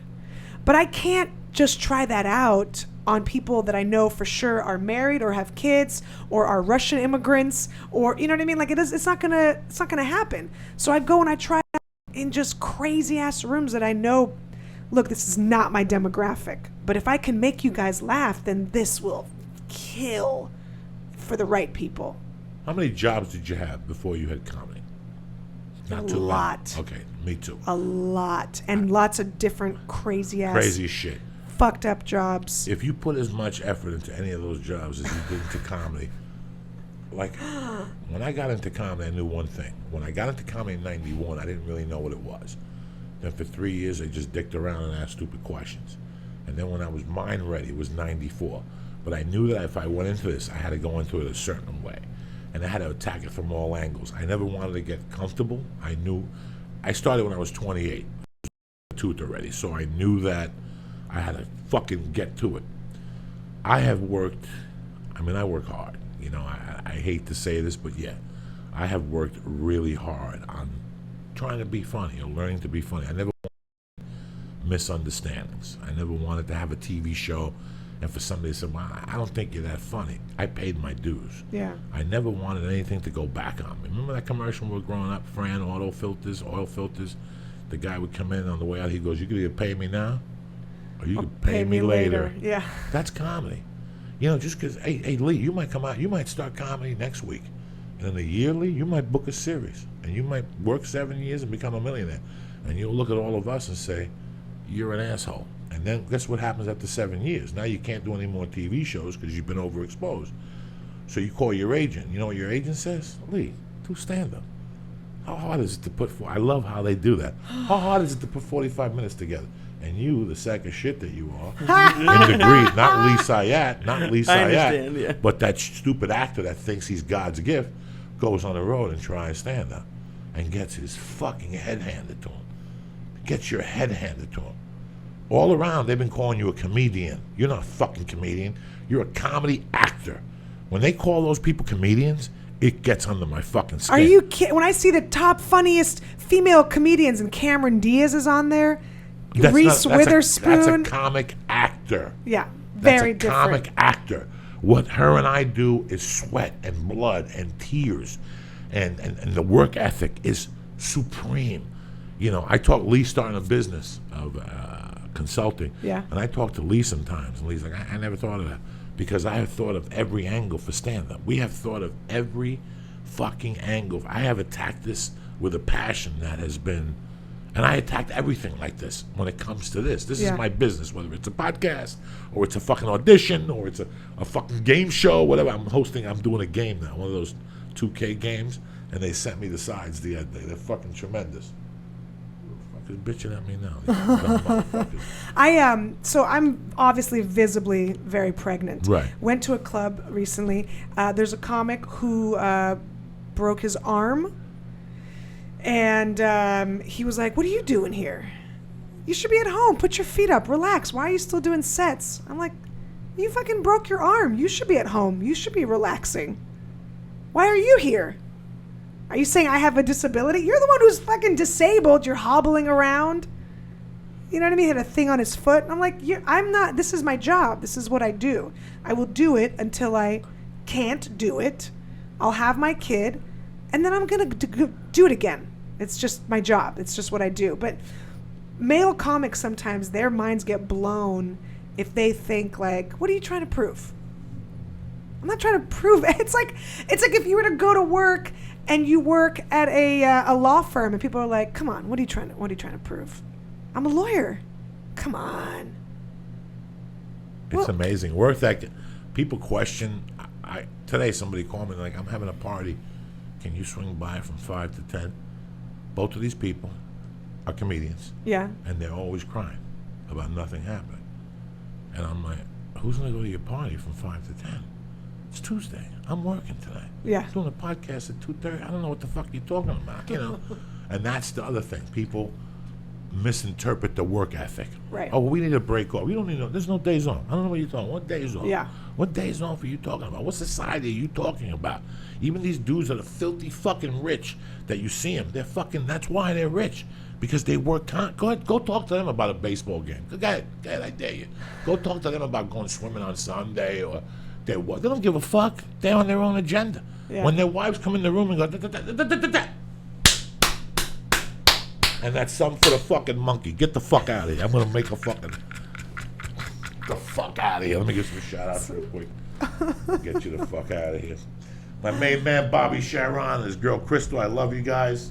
Name A B, Dead Squad Nashville, and all the other Dead Squad affiliates. Kevin Furman, Constantine Rain, Norlin Soto, Alex J, Ali Musa, you bad motherfucker, and my new girl, Bree Ari, down there, new listener. What's up with you, cocklicker? How you doing? You still look fucking stoned. I'm still a little bit stoned How from the last fuck night. can you be stoned? Because you gave me, 300 calories, milligrams of the red one, and then we split a decadose. And you're still high? Yeah. How can you? Not very, but I'm But still you're high. sitting there He's a looking- cheap date. Yeah. He's sitting there. He gives me so much of those edibles, but no, I'm great. I'm having a good day.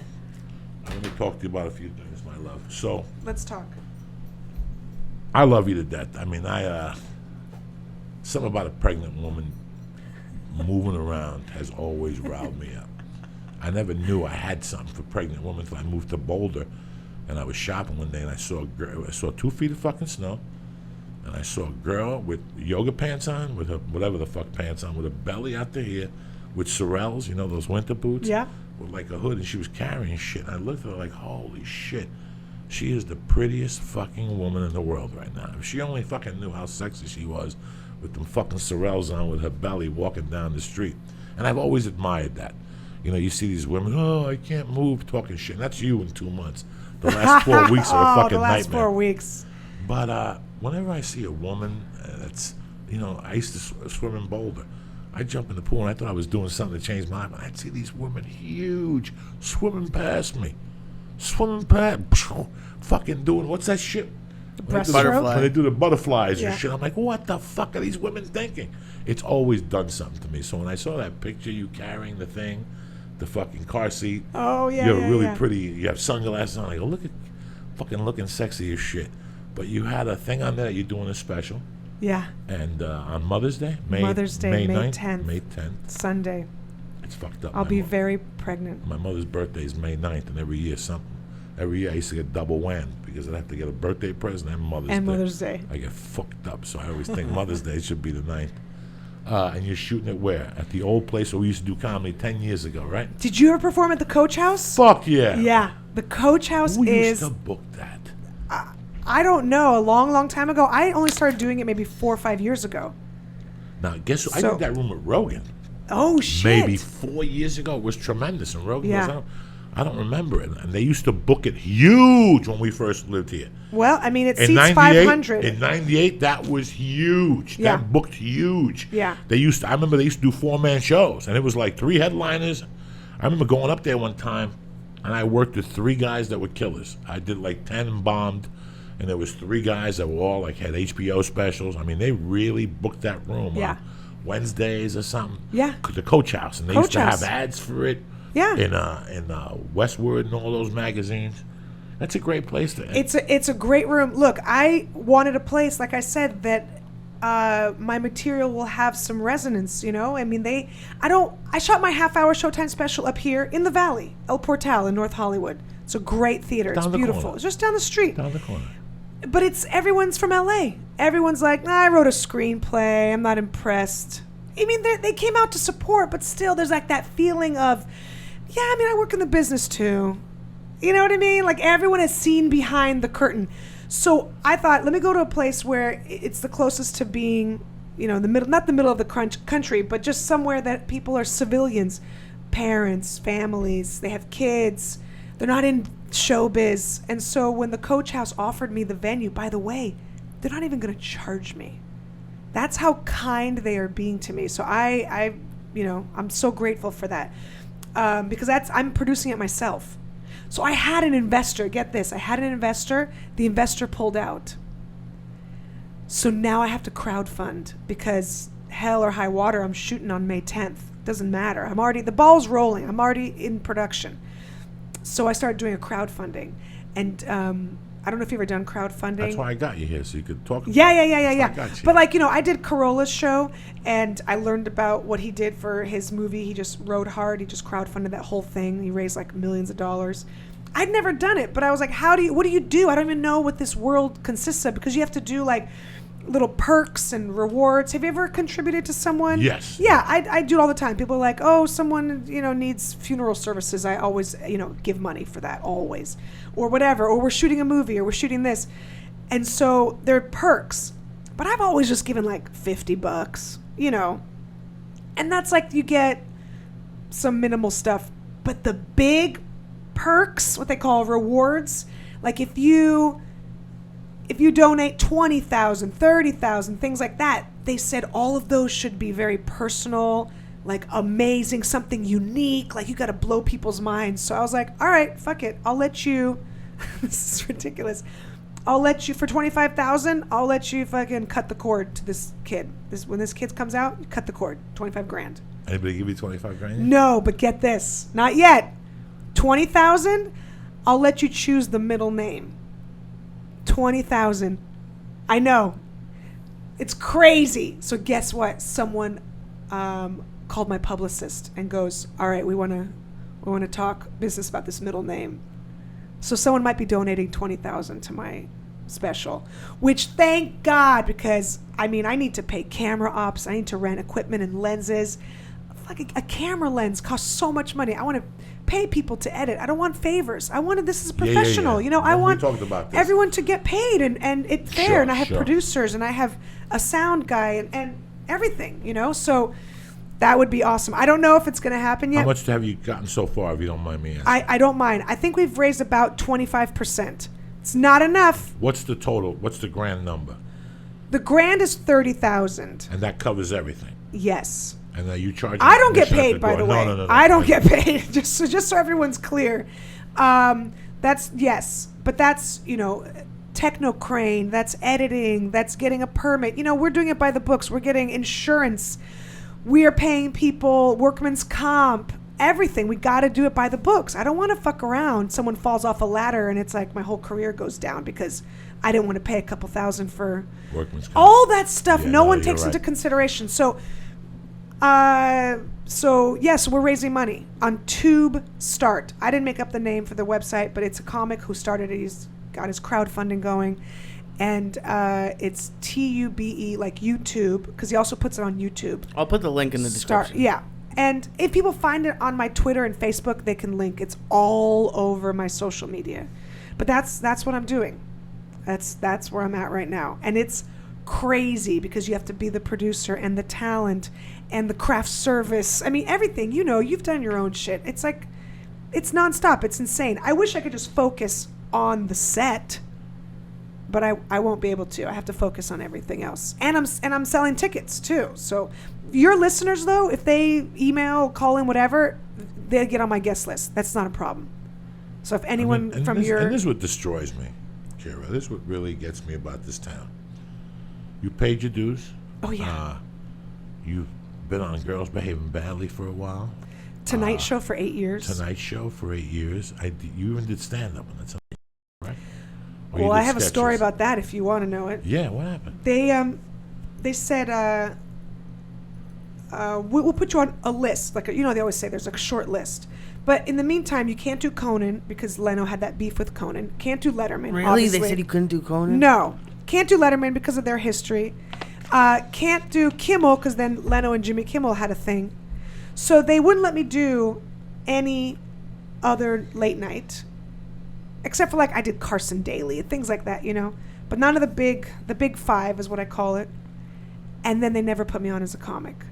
Then on my podcast, I have Jack Cohen, the head writer, who's a great guy, very sweet, very nice guy. Very funny. He's been around for a long time as a stand-up comic. He comes on my podcast, and he's retired now. Jay's down on the Tonight Show. He can speak freely. He's like, yeah, they just didn't want to give you those opportunities. It broke me. It really broke my heart. And he saw me at the Ice House, and he said, after I saw you live, he said I felt like a bad person. He goes, I felt like I could have helped this person I was a good soldier. 8.5 years I was on the Tonight Show. I did whatever they told me to do. I never made a kippish. I never got in anyone's face. I was always just, I want to be friendly. I want to be nice. I want to do my job. I want to make people laugh. That's all I want to do. But I also want opportunities because that's why we do stand up. To get to that next level. Okay, great. Now I got here. What's next on my list? Oh, this is a dream. Now I'm going to check that off. What's next on my list? I've always wanted to do that. That's only human nature. Do you think that held you back? Because, the first place I worked out here, America's Funniest Home Videos, the same editor has edited literally every episode. Right. And no one ever moves up there. Occasionally someone will get a promotion, but not really. Right. My thing is, when you start somewhere, you kind of have to leave because they'll always view you in one way. Yeah. So do you think it hurt you to do it for that long? Probably, but they also dangled carrots in front of me. So I thought, they don't want you to leave. Yeah. So, yes, it did. But was it a nice, steady gig? Yeah. Fantastic. Money was great. It kept me in Los Angeles. And people started to recognize me. And, it was important to do, but at the same time, they kind of fucked me, and they knew it. What are you going to do? You live and learn in this town. Next time you'll say, fuck you motherfuckers, I do what I want. I'll send Joey Coco No, Diaz. and then they'll say, okay, we'll put you on. You learn so many different control levels that they have in this town. And it's not till you tell them to go fuck themselves that they go, oh, we get it now. Sometimes. You know what? And you're right. And I should have. Sometimes. And not all the time. Not all the time. Doesn't work all the time. But if you know anything about Los Angeles, these people are... I was a criminal, and I used a gun. Did you read about Vinny Favorito last week? Don't get me started on Vinny Favorito. Okay. He borrowed $80,000 or I went to Israel with him, with Avi Lieberman. Oh, no. So I know Vinny. He fucking borrowed, money from this 80-year-old woman. In all my creepiness, I would never beat an 80-year-old woman. I was always somebody who I showed up and I go, Kira, you have a kilo in the safe. Guess what? It's mine. If you don't give it to me, I'm going to shoot you. I wasn't really going to shoot you, but you thought I was going to fucking shoot you. So I've always been straight up with people, and that's hurt me in this town. That's hurt me. This is the only town that if you say something to me and I pull you aside like a man and go, hey, man, I didn't appreciate that. The next time I'll throw you out the fucking window. We're going to have a problem. They don't go for that. You can't call them. You can't call on there. I'm the type of guy that I'll claim responsibility. Hey, I fucked up the other day, Kira. I'm sorry. And, hey, Joey, don't worry about it. These people here don't believe in that. And when you say something to them, they don't. So sometimes you live and learn. You're in this town a lot. I think it snapped for me when I stopped doing coke in 2007 that before I became a comic, I was a man. And you have to treat me like a man. I'll treat you like a man. And that fuck all this comedy, ha ha ha. Before anything, I'm a man. Don't you ever fucking forget that because I'll never forget you're a woman. You know what I'm saying? Like just on the sets and stuff. Right. The way people would talk to you. So I had that situation happen where, people told you. I remember there was a group of guys that kept coming to the store for a Stallone movie. I'm talking 10 years ago with Gabriel Byrne And these guys like, dog, you're the motherfucker for the first scene. I mean, one guy came, then 3 guys came, then 6 guys came, then 8 guys came. They're like, you're the guy. We're going to shoot in March. We'll get a hold of you. Then March comes and you don't hear nothing. But you get caught up with your life. Right. And all of a sudden one day the movie's getting released. And you're like, what the fuck happened? 8 people came, you know? And I didn't say nothing. I bumped into the guy one night at El Compadre. And he tried to like grab me and go, I'm really sorry. I just don't understand that. I'm from a different society. Yeah. I'll tell you right now, Kira, it's not going to work for you here. You know, they're looking for names. They're looking for, you know, D.L. Hughley's and Joe Rogan's. Anything to tell you instead of saying that to you. You know, this is a town where you go meet with an agent, he tells you he loves you, they're really interested, and then you can't get an answer out of him because nobody can look you in the face and say no. Because if you become a star years later, they don't even want to be responsible for that fucking no.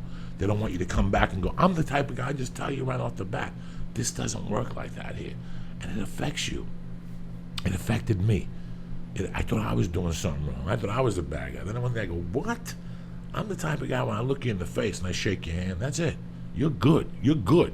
I'll tell you if I can't help you. And you'll say, okay, I got to make my decision. Lee, I bullshit you, Lee? When I tell you I told you, Lee, do I bullshit you? No. This is what we're going to do. This is how much money we're going to make. This is what we're doing on the move.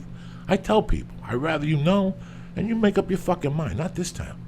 This town's always, It feels like they're holding on to it more, like they're getting worse because they see it slipping away. Because years ago, if you didn't get on The Tonight Show, you wouldn't get this special. But now you can do your own special. Right. That's why I'm doing it. I feel like now they're holding on a little bit more just because they know in 5 years. Yeah, but how come they're she gonna be doesn't have a Netflix special? How come she doesn't have an hour on Comedy Central? This is what I'm getting to. That these are the things that fucking burn, you know. And then some guy go to Montreal with 30 minutes to give him a Netflix special. Meanwhile, you've been busting your ass for 20 fucking years doing this. You know, I never understood that. You know, everything is what's works for one person doesn't work for another. For 5 years, I saw Marilyn Martinez do the dirtiest material in the fucking world. Nothing happened. I saw Lisa Lampanelli walk into the store one night doing the same fucking thing, talking about black dick and Filipino balls that you could suck them on your lip. They thought she was fucking brilliant. You never know what the fuck could happen, man. I just have a lot of respect for you, or you wouldn't be in that fucking chair. I have a lot of respect for women that have balls, for women that, you know, I just don't want to hear crying no more, man. I'm 52 years old. This is a comedy game.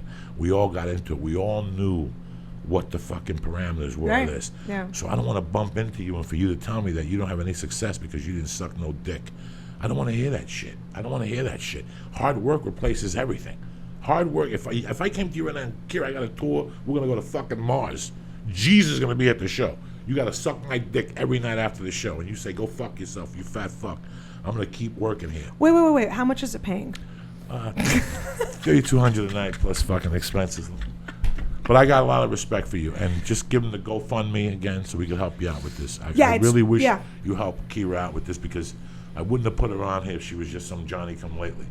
She's the real deal. I mean, she apprenticed for Adam Barnhart, which is my motherfucker's motherfucker.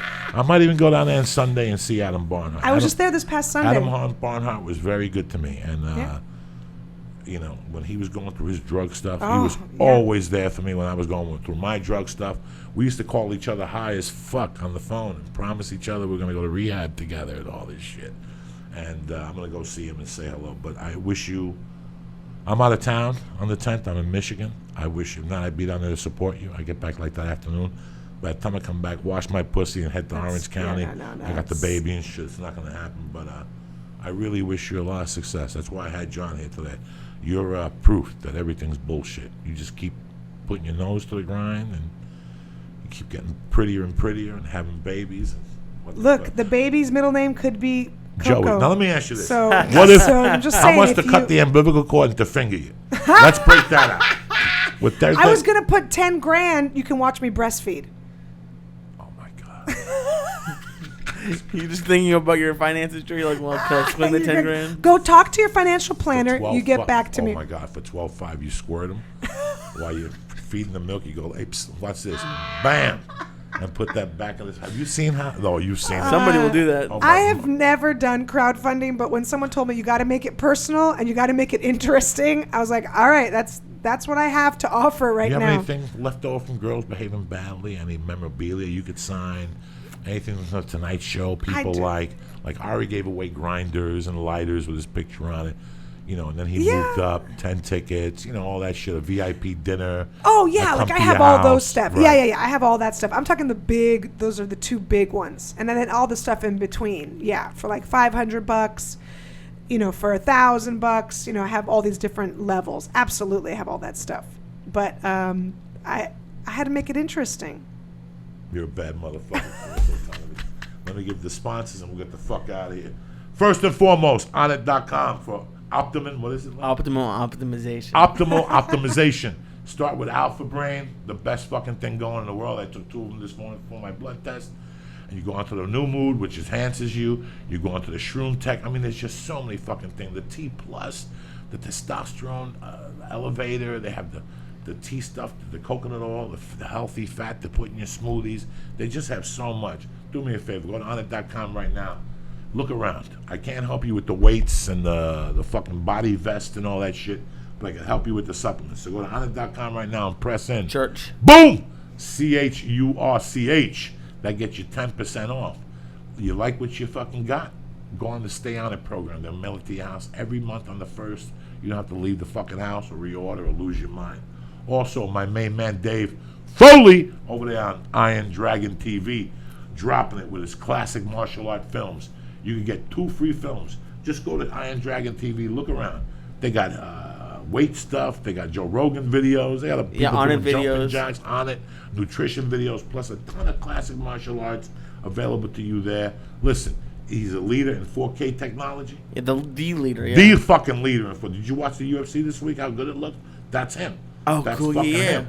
So do me a favor. Go to IronDragonTV.com right now and press in. Joey. Boom! And get 2 free. 2 free fucking rentals. I got all confused here. I got a little itch under my wing.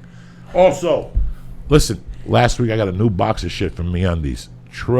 Fucking Mendes. Couple t-shirts that work like rash guards. Some underwear that are so fucking great because the MeUndies material pulls the sweat away from your nutsack. So your nuts don't smell. They're fresh all day. If you're a woman, they got to work even better. No fucking little pads you got to put in there. It just pulls the moisture out of your fucking monkey. They have the shorts for men and for women. Go to MeUndies.com right now and press in. Joey. And get 20% off. 20% off and free motherfucking shipping. And I'm talking about the most comfortable underwears you've ever fucking worn in your life.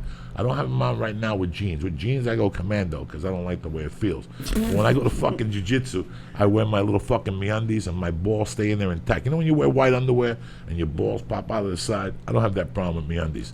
You don't need that problem either. Go to MeUndies.com right now and press in. Joey. Boom! And get 20% off your first order plus free shipping to Canada and the motherfucking United States. And while we're at it, you're going, Joey, what the fuck? Anything for free? That's right, bitch. I got something for you. Naturesbox.com. Naturebox.com. Nutritious, delicious, healthy fucking snacks. Forget about that machine with all the potato chips and pretzels in there. That shit'll fucking kill you. NatureBox delivers right to your house. Nutritious, delicious, dietitian approved, no fucking gluten-free, sugar-free, whatever the fuck you want. From the cocoa almonds to the French kettle toast, corn sticks, kettle yeah. corn sticks. I said a bunch of shit last week that they sent me. I haven't got a new box. So we got to get a new fucking box from these people because they got a bunch of new products. Anyway you put Sriracha it, almonds. you're sitting there, the Sriracha almonds, the Sriracha cashews, you're sitting there going, Joey, what the fuck? Go to naturebox.com. Pick out 3 things that you like. They're going to send you 3 small bags and 2 big bags for free. What's that? You said free, bitch. Free, free, free. Right now. Who gives you something for free? Nobody. They're going to ship it to your house, but it's going to cost you like $1.97 or something like that to ship, so don't quote me on the fucking price. Go to naturebox.com for nutritious, delicious fucking snacks delivered right to your door. You don't have to leave the house. You can bring them to work. You can have them delivered to your fucking job. Whatever you want to do, but it all starts with you, and this box is free, bitch. Go to naturebox.com, in the box, and press in. Joey. Oh, shit. And you get 1 free sample box from NatureBox. 3 small bags and 2 big fucking bags. How's that for you? So you got Honor.com, you got naturebox.com, you got MeUndies.com, and the leader in martial arts, Iron Dragon TV. That was beautiful.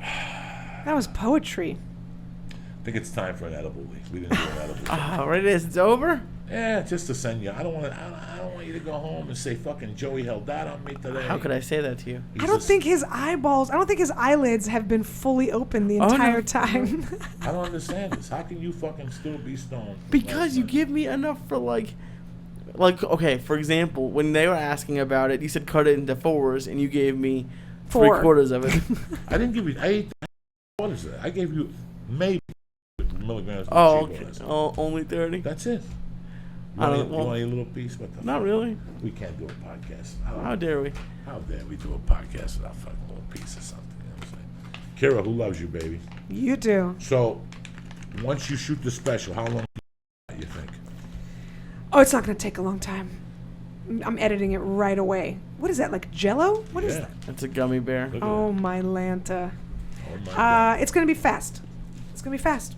We're going to get it out there. You gonna sell it online? Yeah. No, Netflix. Netflix and Showtime. We'll definitely buy it. Yeah. Netflix will take it from you? Look, they better not go back on their word. Then we'll have to beat them up and the fucking motherfucking I'll send them your way. Kira, I love you to death. When are you due? July 30th. Okay, and we're going to put the crowdfunding on, so please give what you can, help her out. I mean, a lot of you people don't want to see her tits and cut the umbilical cord. You just want to give her $50, that helps too. We have a big church family, and we all help each other. When Izzy Rock's house burnt down, a lot of people came out. Please do the same for my girl, Kira. She's a real comic, and this will be good for her, and you'll be a part of something. Absolutely. There's nothing like being a part of something. You can go all through your fucking life being dick. All of a sudden, you donate 50 to Kira, and you're and a then part of something. one of the rewards must be like a copy of the For special. $20. Yeah. You get a download. So Yeah. that way, it's like you're basically just pre-order it it's a pre-order of a comedy special. So they give you $50, they get it down. 20. The $20 perk, as they call it, is the special for free.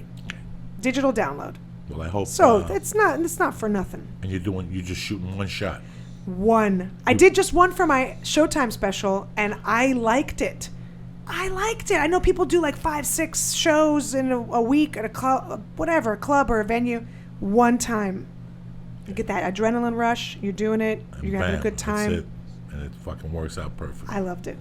Lee, what do you got this? We'll be back on Friday. We'll be back tomorrow too. Yeah, a live podcast at the motherfucking Ice House. It's a Testicle Testament / live fucking podcast tomorrow night. We've never done one of these before. Yeah, that should be fun. So it's going to be fun. We're going to be fucked up. No guests, just old Lee and Joey, old school.